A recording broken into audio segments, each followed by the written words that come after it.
खुलुमबाय गोजोन फुंबिलिनि बयनिसिमबो गिबियावनो आंनि चेनेलाव नोंथांमोन बयखौबो बरायनानै लाग्रोनाय जाबाय।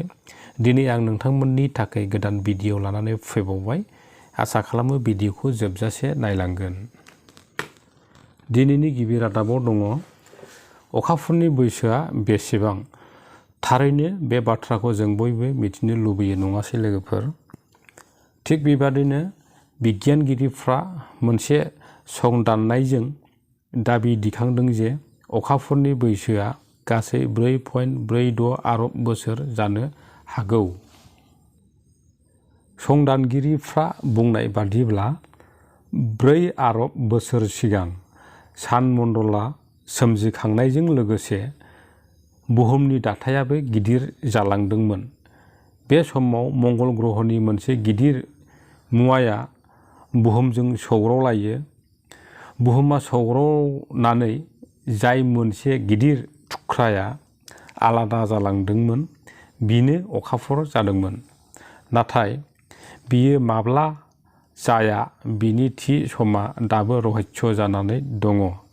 जिअ'केमिकेल पार्सपेक्टिभ लेटेस्टनि मोनसे मेगाजिनाव फोरमायनाय बादिब्ला अखाफोर सोमजिखांनायखौ संदाननो थाखाय थांनाय 1972 मायथाइयाव एप'ल' एस्ट्र'नाटफोरनि गेजेरजों अखाफोरनिफ्राय लाबोफानाय हाद्रि बालायाव थानाय क्रिस्टलखौ नायबिजिरनाय जादों।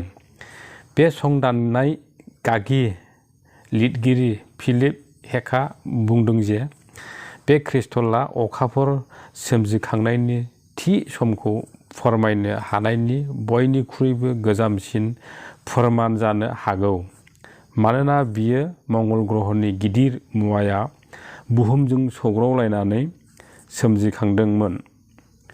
संदानगिरिफ्रा बुंनाय बादिब्ला बे हाद्रिबालानि नमुनायाव थानाय फिसा फिसा क्रिस्टलआ लाख लाख बोसोर सोमजिखांनायमोन।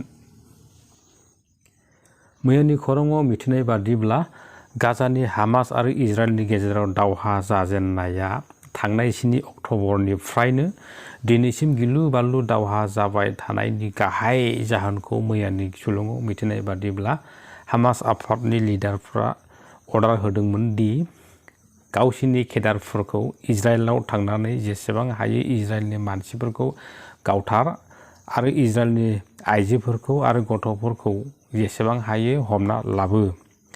बैफोर अर्डार होजानाय खामानिफोरखौ मावफुंनो हायोबा सासेयाव केडारफोरनो 8,30,000 रां होनाय जागोन। आरो गोदान न'बो लुनानै होगोन होनना लब दिन्थिनाय जादोंमोन। बेनिखायनो हामास उदखारि आफादनि केडारफ्रा भिडिअ केमेरा खालामनानै गोसोबादि गावथारदोंमोन आरो हमना लाना गाजायाव थांदोंमोन। बे बाथ्राखौ इजराइलजों हमजानाय हामास उदखारि आफादनि केडार सानैया मैया बुंनानै लादों होनना सुलुङाव मिथिनो मोन्दों।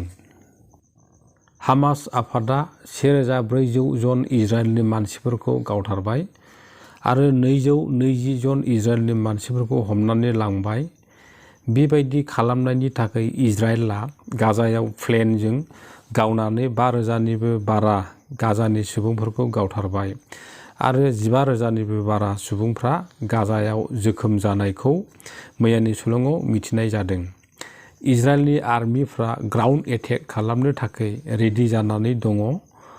इजराइल सरकारनिफ्राय अर्डार मोनबानो इजराइलनि आर्मिफ्रा ग्राउन्ड एटेक खालामगोन होननानै इजराइलनि आर्मिफ्रा मैया बुंथिनायखौ मिथिनाय मोन्दों।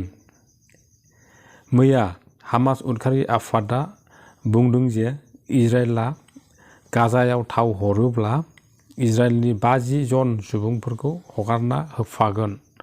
नाथाय इजराइलआ बुंदों जे हमनानै लांनाय गासैखौबो हगारना होनांगौ।